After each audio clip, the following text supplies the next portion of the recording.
Nos últimos dias eu derramarei meu espírito em todo o meu povo e os renovarei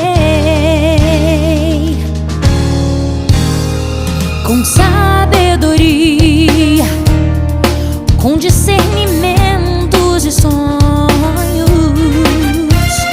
Farei maravilhas e restaurarei minha igreja com milagres e curas, revelações. Minha glória virá como águas que cobrem o mar. Darei minha paz, darei os meus dons, assim diz o Senhor. De repente o som do céu, um vento impetuoso encheu toda a casa, encheu. Foram línguas repartidas, línguas de fogo sobre todos. E foram cheios do poder do Espírito Santo.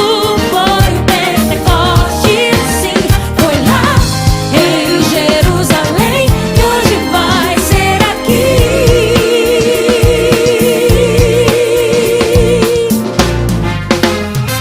De Deus é a presença sobre todos nós, a igreja do fim, pois fomos chamados para andarmos em santidade.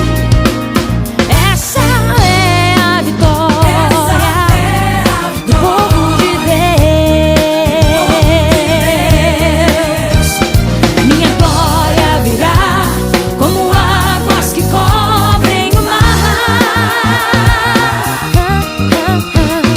Darei minha paz, darei os meus dons, assim diz o Senhor.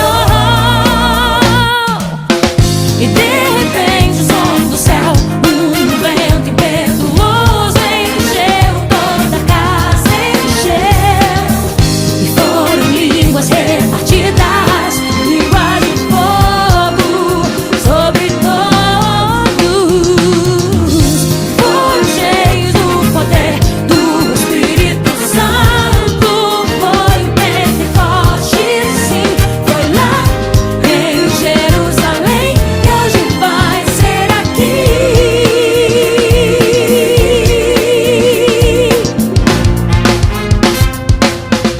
De repente o som do céu, toda a casa encheu. De repente o som do céu, com línguas de fogo. De repente o som do céu, um vento impetuoso. Foram cheios do poder de Deus. De repente o som do céu vai encher este